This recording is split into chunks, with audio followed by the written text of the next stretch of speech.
mentors, I want to go over some very common problems and patterns that couples fall into. Now, my wife and I are no exception to this, and we used to fall into a pattern that was very destructive to our marriage. And let me tell you about what it was. So she would say something to me, and I would react. Usually, I would become critical, although I just thought I was, giving her my opinion. And if I didn't like it, I would kind of slip into a debate mode and I would argue and I would tell her logically all the reasons why what she was thinking didn't fit. And she would try to answer back and it would become critical and I wouldn't like it. And so I would go on and I would keep going on the debate. Eventually she would feel overwhelmed and she would just shut down and not say anything. And this went on and on for a while until she gave up and she just didn't bring stuff up because she didn't feel she could win the argument. Now, I felt that everything was okay and I thought that was good.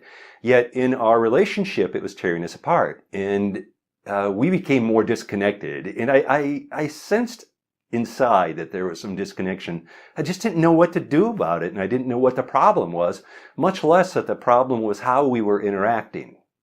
So I want to go over three very common problems so that you can recognize them when you see them. I'm going to take some information from Sue Johnson. She's an author. She's a clinical psychologist. She's a marriage researcher. She wrote a therapy approach called emotionally focused therapy. And there's a lot that you can learn from her. And her book, Hold Me Tight, goes into three very common patterns. And she defines them in this way. There's the find the bad guy, there's the protest polka, and then there's freeze and flee. And I'm going to go into these. So find the bad guy is all about trying to protect yourself. And when you feel criticized, you counter-criticize and you have a counter punch. And this can go back and forth in each couple criticizing and attacking. And oftentimes it escalates and ends up with some kind of disconnection or someone breaks it off and then they go away. Very, very common. It's part of being, blaming each other and it's who's right, who's wrong. And into the deeper need here is all about trying to feel safe and trying to protect yourself. And I was very good at this. This is what I would do because when Michelle would criticize me, I wouldn't like it. So I needed to defend myself and then I counter-criticized. And if you do this enough, then couples start to store up all the counter punches and all the arguments they're going to use later. And you can slip into this very, very quickly.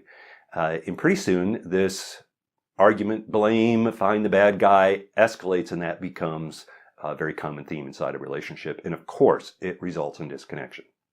So let's find the bad guy. The second pattern is what Sue Johnson called the protest polka. So this is where one person attacks and one person withdraws. And the funny thing is oftentimes one person might be demanding some attention and the other person feels criticized. And maybe they aren't being criticized, but that's what they feel. And so they feel criticized and they withdraw.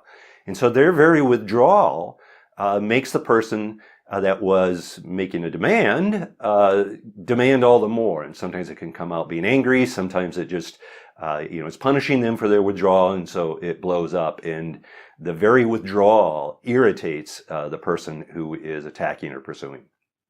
And one of the most common patterns that are out there and can be very, very destructive to a relationship.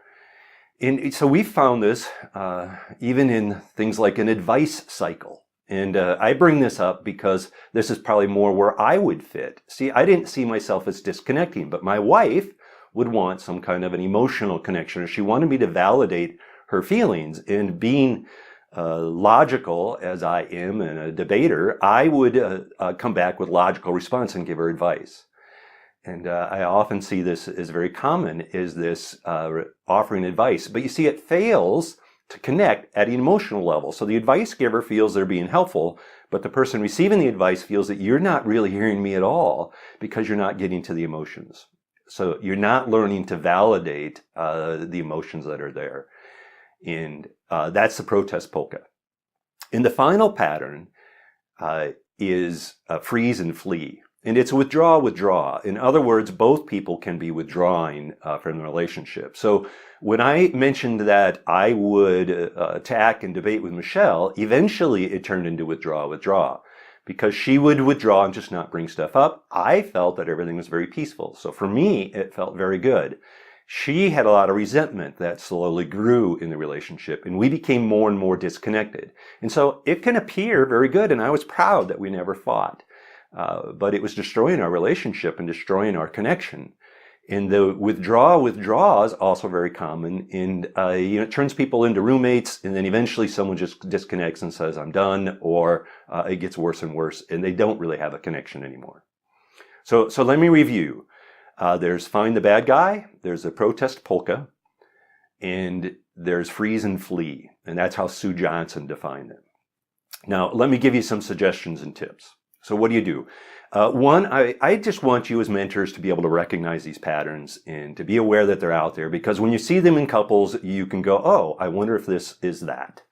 And being able to understand and recognize it. But then two, help the couple to be able to understand their pattern.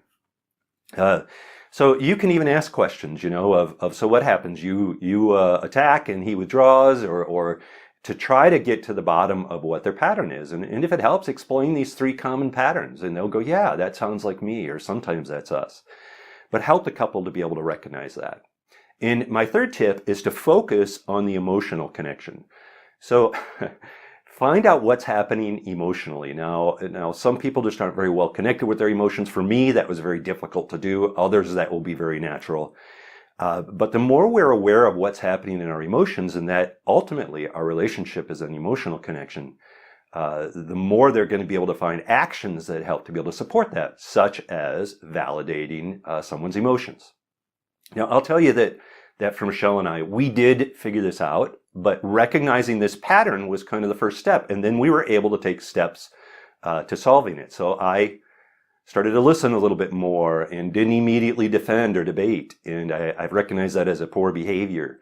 I've focused on what are emotions, and I've even learned to recognize my own emotions. And so we are much more connected than we used to be. And mentors, you can help couples to be able to do this.